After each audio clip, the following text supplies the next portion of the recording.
오늘의 말씀은 잠언 29장 1절부터 14절까지 말씀입니다.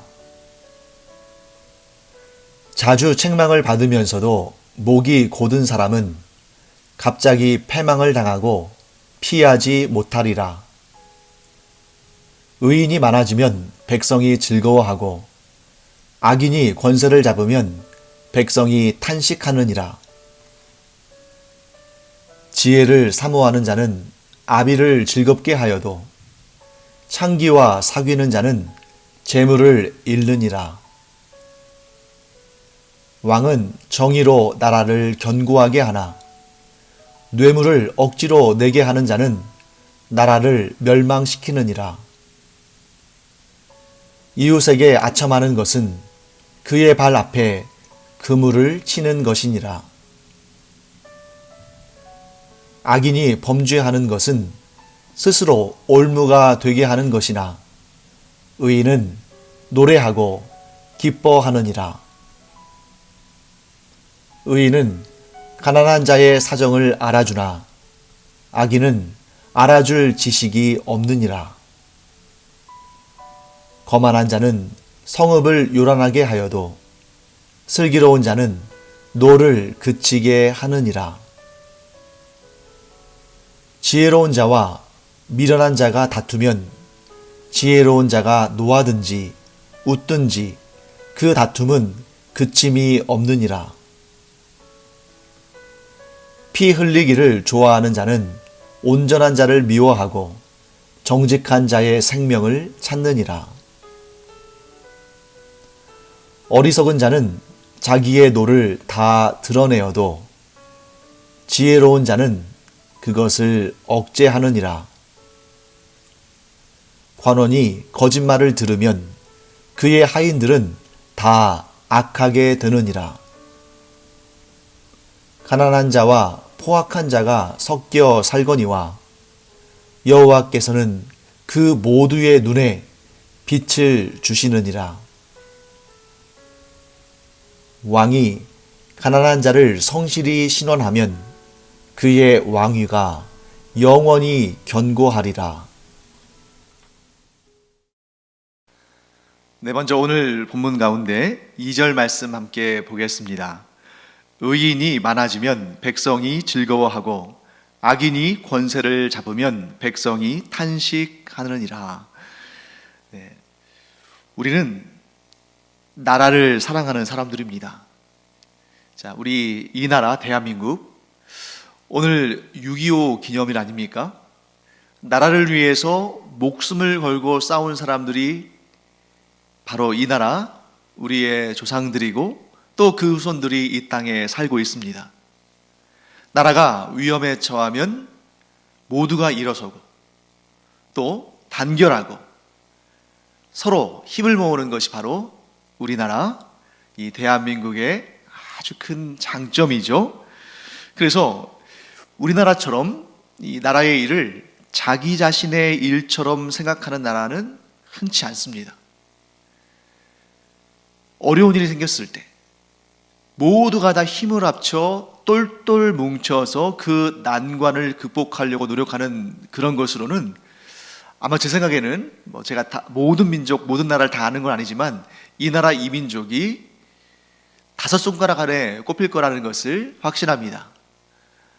어쩌면 첫 번째 손가락이겠죠? 6.25 전쟁, 그 6.25 전쟁으로 인해서 모든 것이 잿더미가 됐던 이 나라. 그런데 세계적으로 한강의 기적이라는 놀라운 역사를 우리가 일궈냈고 그 과정에서 하나님을 믿는 우리 그리스도인들이 얼마나 이 나라와 이 민족을 위해서 기도하고 하나님께 부르짖고 간구했는지 우리가 또 그 증인입니다. 뿐만 아니라 IMF 때도 나라가 이제 IMF 구제 금융을 받으면서 이제 나라가 망했다 막 이런 얘기가 전 세계적으로 나올 때 너나 나나 할 것 없이 국민들이 집에 있는 돌반지까지 가지고 나와가지고 그것을 팔아서 나라의 빚을 갚자 해서 전 세계 매스컴들이 깜짝 놀라는 그러한 뉴스 토픽감이 또 생기기도 했죠. 또 태안 기름 유출 사고 때도 많은 국민들이 가서 그 돌 하나하나에 모래 사이사이에 있는 그 유출된 기름들을 닦아내는 그러한 아주 특별한 장면을 전 세계에 보여줄 수 있었습니다. 어떻게 해서 이 나라가 이렇게 나라의 위기 때마다 온 국민이 힘을 모아서 그 국난을 극복해 가는가? 아마도 저는 과거에 수많은 외침들이, 다른 나라들이 이 나라 이 민족을 호시탐탐 많이 노렸잖아요. 그 외침들과 또한 일본 제국주의가 나라를 괴롭히고 심지어 나라를 빼앗았던 그러한 역사적인 경험이 우리나라 국민들의 애국심을 더 뜨겁게 만들지 않았을까. 그래서 아름답고 복된 것을 빼앗겨 본 적이 있기 때문에 그것을 지키고자 하는 마음이 더 간절하다, 이렇게 우리가 알 수가 있습니다. 그래서 저는 늘 이렇게 기도합니다. 이 나라, 이 민족에 하나님을 경외하는 사람들이 각 분야, 각 영역에서 최고의 지도자들이 되어서 그 분야를 하나님께서 기뻐하시는 모습으로, 또한 많은 사람들을 복되게 하는 그런 현장으로 변화시켜가는 그런 일을 꿈꾸며 기도하고 있습니다. 특히 우리 그리스도인들이 이 일에 앞장을 서서 우리 그리스도인들과 같이 하나님을 경외하는 자들이, 곧 의인들이, 곧 지혜로운 자들이 이 사회 곳곳에서 그 사회를 밝히는, 그 지역을 밝히는, 그 분야를 밝히는 그런 빛과 소금의 역할을 하기를 간절히 기도하는 그런 마음 제가 가지고 있는데, 여러분도 저와 동일한 마음을 가지고 계신 줄 믿습니다. 자, 오늘 이 2절 말씀이 바로 그런 내용을 우리에게 설명합니다.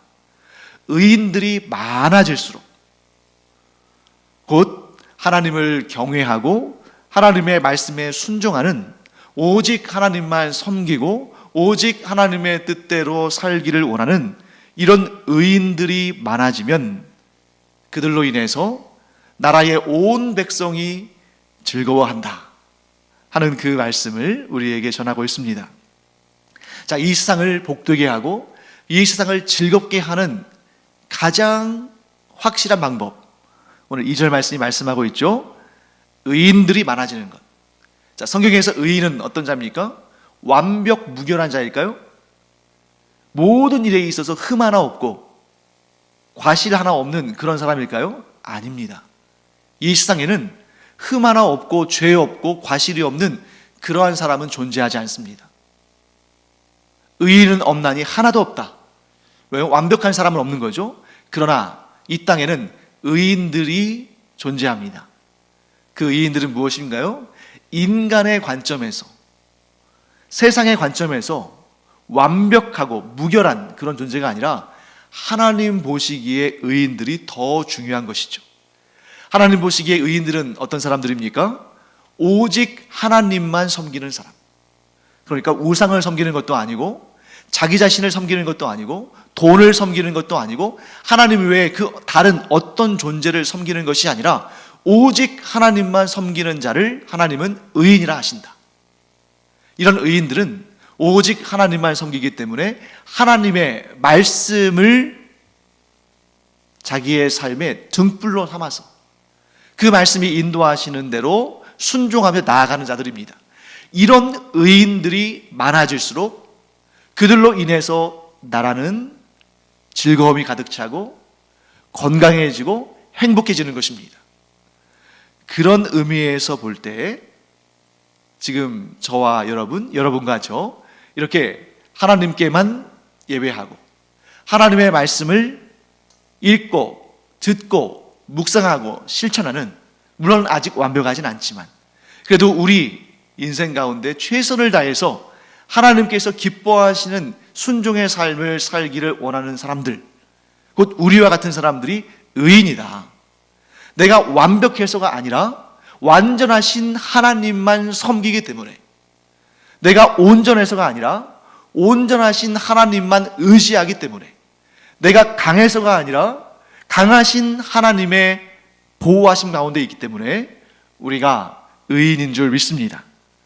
그래서 다른 거 없어요. 잘 생각해 보세요. 온 세상에 전쟁이 그치고 테러가 사라지고 빈곤의 문제가, 빈부격차가 사라지고 모든 사람들이 다 저마다 행복하고 건강하고 안전하게 살며 자기의 꿈을 실현할 수 있고 또한 서로의 꿈을 지원하고 지지할 수 있는 그런 복된 세계, 언제 이루어질까요? 물론 그 완벽한 세계는 천국에서 이루어지겠습니다만 이 땅에서 최대치로 그런 온전하고 완전한 나라는 어떻게 해야 이루어지는 것입니까? 그 나라에 한 명도 빠짐없이 모든 사람이 하나님을 경외하는 사람들이라면 그 나라가 이 온 세상에서 가장 의롭고 가장 복되고 가장 강건하며 가장 행복한, 가장 기쁨과 즐거움이 넘치는 그런 나라 되지 않겠습니까? 온 세상이 하나님을 아는 지식으로 가득 차고 물이 바다 덮음같이 여호와를 아는 지식으로 가득 차고 온 인류가 예수 그리스도를 구주로 영접하고 성령님의 인도하심에 순종하며 거룩하고 성결한 삶을 살며 하나님만 섬기며 산다면 이 세상이 천국이 되지 않겠습니까? 그러므로 하나님의 통치를 받는, 하나님께 순종하는, 하나님만 섬기는 사람들이 가득 차일수록 이 세상은 복되고 그 사람들을 통해서 온 나라 사람들이, 온 지구촌의 사람들이 즐거워하고 행복해한다 하는 것을 우리가 알게 되는 것입니다. 자, 그런데 의인의 반대는 어떤 사람이에요? 악인이죠. 악인의 특성은 의인의 특성의 반대로 생각하면 됩니다.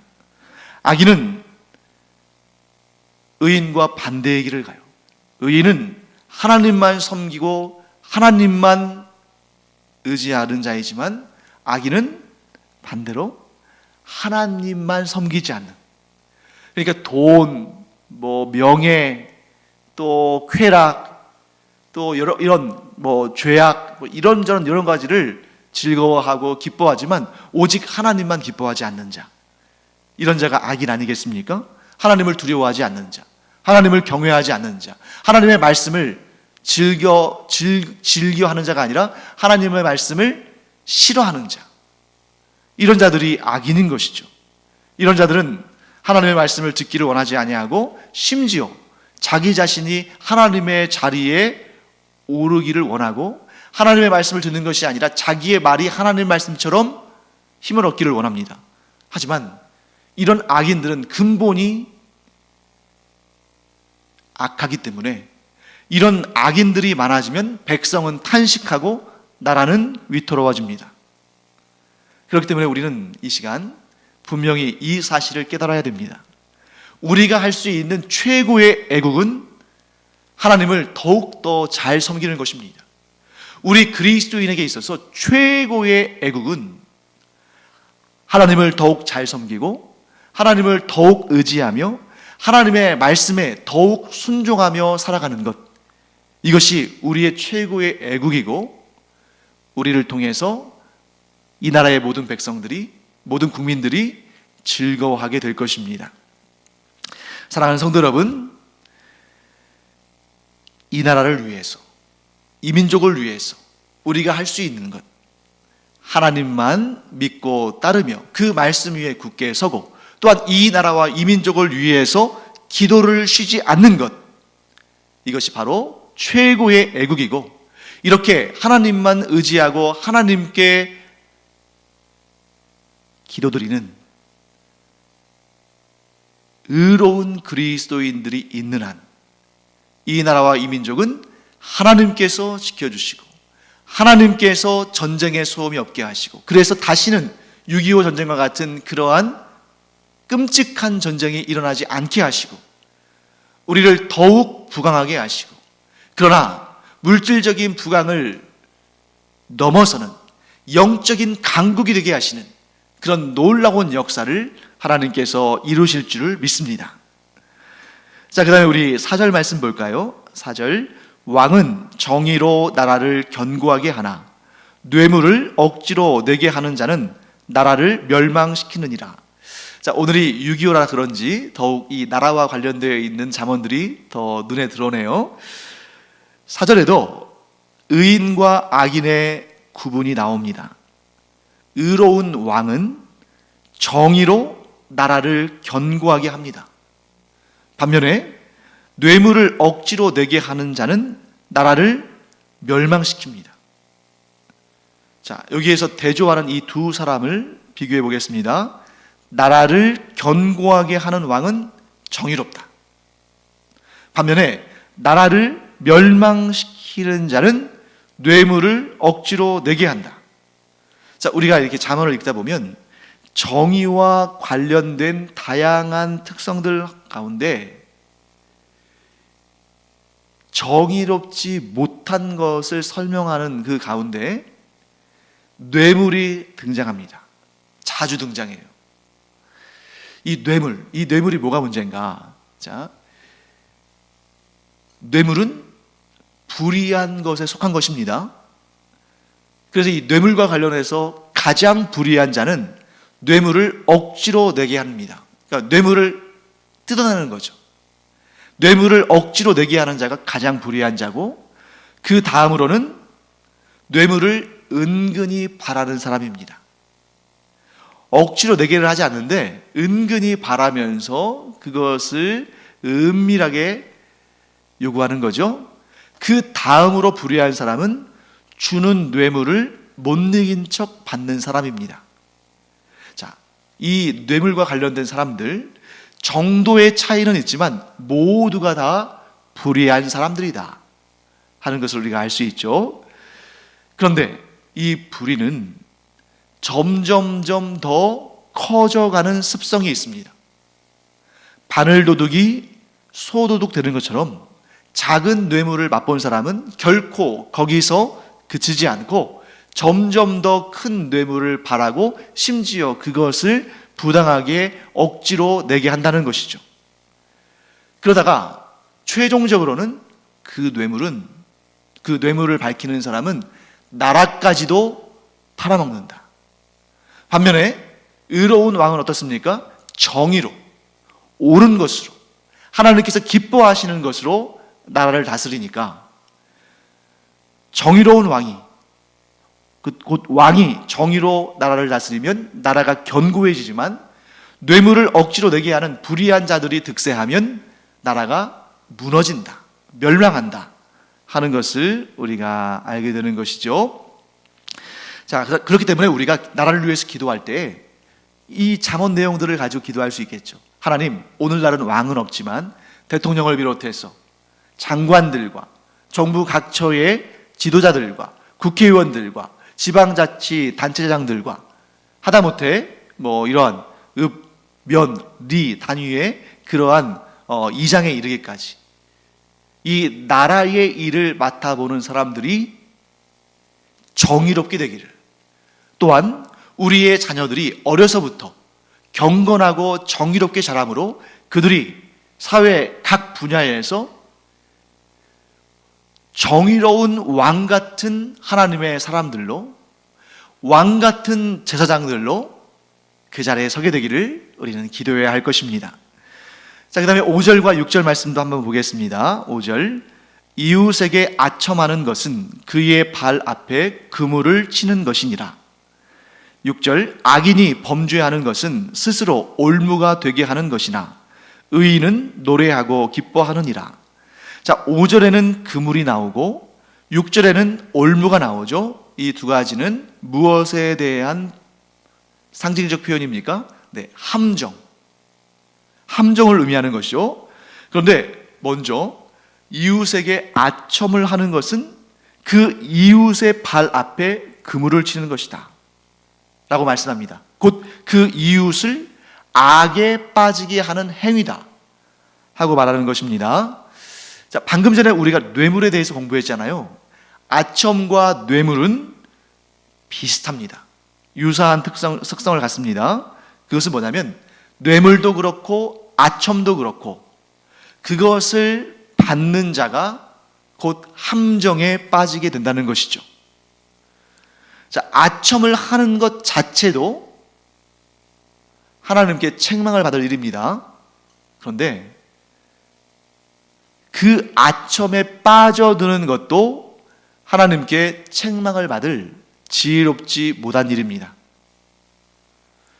지혜롭지 못한 자는 지금 자신이 듣고 있는 것이 아첨의 말인지 아니면 진정성 있는 말인지, 지혜롭지 못한 자는 그것을 분별하지 못하는 거죠.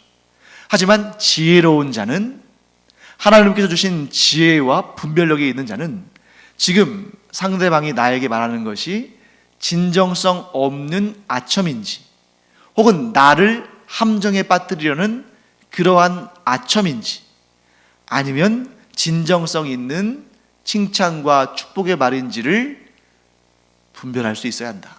지혜로운 자는 그것을 분별한다 하는 것을 우리가 알 수 있습니다. 자, 다음으로 악인이 범죄하는 것은 스스로 올무가 된다라는 말씀이 나옵니다. 자, 악인은 자기 자신을 함정에 빠뜨린다, 이런 의미가 되는 거죠. 자, 우리 흔히 생각할 때 악인은 죄 없는 자를 함정에 빠뜨리는 사람이다. 자, 이 악인이 함정을 파놓고 죄 없는 자를 지나가게 해서 그것을 빠뜨린다. 자, 그것이 보통 일반적인 이해잖아요. 그런데 정작 잠언은 뭐라고 말씀하시냐면, 정작 악인은 자신이 함정을 팠는데 그 함정에 자신이 빠지게 된다 하고 말하는 것입니다. 자신이 생각해낸 악한 꾀에 자신이 당하게 되는 것이다 하는 것이죠. 우리는 이런 일을 뭐라고 말합니까? 자업자득이다 라고 말합니다. 자, 그런데 보통 우리가 자업자득이다 라는 말을 사용할 때는 부정적인 의미로 사용할 때가 많죠. 하지만 이 자업자득은 꼭 부정적인 의미로만 쓰이는 것은 아닙니다. 어쩌면 그 의미는 중립적이라고 할 수 있습니다. 자, 악인은 자업자득으로 자기가 만들어 놓은 함정에 자기가 빠지지만, 의인은 자업자득으로 자기가 베푼 바르고 옳은 일들로 인해서 그것의 열매를 거둠으로 말미암아 노래하고 기뻐한다. 사랑하는 성도 여러분, 우리가 여기서 뭘 알 수 있냐면, 우리 모두의 인생은, 우리 한 사람 한 사람 모두의 인생은 자업자득의 인생이다. 그러니까 우리는 내가 뿌린 것을 내가 먹는 인생을 살아간다. 하나님께서는 우리가 뿌린 것을 우리가 먹고 살게 하신다 하는 것입니다. 어떤 사람은 악한 씨앗을 뿌려서 악한 것을 거두고, 어떤 사람은 선한 씨앗을 뿌려서 선한 열매를 거둡니다. 이 둘 중에 어느 것을 선택할 것인가? 바로 그것이 진정한 지혜다. 지혜로운 자는 눈앞에 있는 화려함이나 보암직도 하고 먹음직도 한 그 외형에 주목하는 것이 아니라 그 중심, 그 본질을 바라봅니다. 그래서 이것이 선한 것인지 악한 것인지 그것을 분별하고 선하고 복된 길을 선택하는 거죠. 비록 그 길이 힘들고 험난해 보인다 할지라도. 사랑하는 성도 여러분, 우리의 삶 가운데에서 우리는 자업자득의 인생을 사는데 하나님 보시기에 바르고 의롭고 옳은 길을 선택하는 지혜로운 우리가 되기를 간절히 축원합니다. 자, 그래서 13절 말씀 볼까요? 13절 말씀, 오늘 이제 마지막으로 13절 보겠습니다. 가난한 자와 포악한 자가 섞여 살거니와 여호와께서는 그 모두의 눈에 빛을 주시느니라. 아주 간단하게 말하면 일반 계시, 일반 은총의 의미죠. 악한 자나 선한 자나, 하나님을 잘 섬기는 자나 하나님을 믿지 않는 자나, 하나님께서는 동일하게 햇빛을 주시고 비를 내려주시고 그들에게 살아가는 생명을 주십니다. 하나님의 일반 은총, 모든 사람에게 주시는 은총이죠. 그런데 이것을 우리가 한 단계 더 영적으로 해석한다면 가난한 자와 포악한 자, 곧 핍박을 받는 자와 핍박하는 자, 먹히는 자와 먹는 자, 약한 자와 강한 자, 의로운 자와 악한 자, 이 세상에서는, 이 세상의 역사가 진행되는 한은 이런 모든 사람들이 섞여 삽니다. 선한 사람만 있는 것도 아니고 또 악한 사람만 있는 것도 아니고 부자들만 있는 것도 아니고 가난한 자만 있는 것도 아닙니다. 이 세상의 역사가 진행되는 한 이 모두가 다 섞여 삽니다. 그런데 하나님께서는 그 모두의 눈에 무엇을 주셔요? 빛을 주셔요. 이 빛을 우리가 영적으로 해석한다면 복음의 빛입니다. 지혜의 빛입니다. 생명의 빛입니다. 어떤 것이 생명으로 가는 길이고 어떤 길이 사망으로 가는 길인지, 어떤 길이 의로운 길이고 어떤 길이 악한 길인지, 어떤 길이 하나님께서 기뻐하시는 길이고 어떤 길이 하나님께서 싫어하시는 길인지를 밝히 볼 수 있는 빛을 하나님께서 모든 사람들에게 주셔요. 문제는 무엇입니까? 어떤 이는 생명길로 향해 나아가고 어떤 이는 사망길을 향해 나아간다는 것입니다.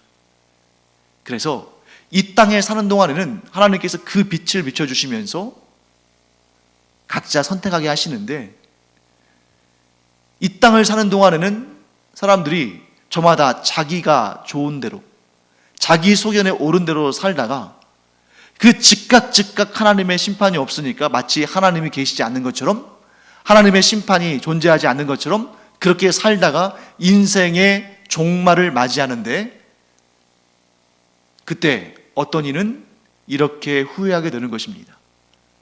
내가 이 세상을 살 때에 아직 내 눈에 하나님의 빛이 비추일 때에 내가 왜 생명길로, 구원의 길로, 복음의 길로, 지혜의 길로 나가지 않았던가? 그러나 그렇게 후회해봤자 소용이 없습니다. 왜요? 구원의 문이 닫힌 후에는 다시 그곳으로 들어갈 수 있는 사람이 없기 때문이죠. 그 길은 닫힌 것입니다. 그 문은 닫힌 것이죠. 사랑하는 성도 여러분, 그렇기 때문에 가장 지혜로운 자는 아직 이 세상에 살면서 여호와 하나님의 빛이 선과 악을 구별할 수 있는 여호와 하나님의 빛이 아직 존재할 때에, 그때 회개하고 돌이켜 하나님께서 기뻐하시는 길로 나아가는 것, 그것이 진정한 지혜다 하는 것을 우리가 꼭 알아두기를 바랍니다. 사랑하는 성도 여러분, 우리가 살아가는 모든 순간 하나님은 우리의 눈에 빛을 비춰주십니다. 그 빛을 따라 우리가 명확히 보면서 하나님께서 기뻐하시는 길, 의로운 길, 복된 길, 생명의 길, 구원의 길로 나아가는 우리 모두가 되기를 간절히 축원합니다. 기도하겠습니다. 하나님, 주님의 은혜를 감사드립니다. 아직 이 세상에 생명이 남아있을 때에 사람들이 여호와 하나님의 그 빛을 보고 영원한 사망길이 아니라 영원한 생명의 길로 나아가는 그런 은혜를 더하여 주시옵소서. 감사드리며 예수님의 이름으로 축복하며 기도합니다. 아멘.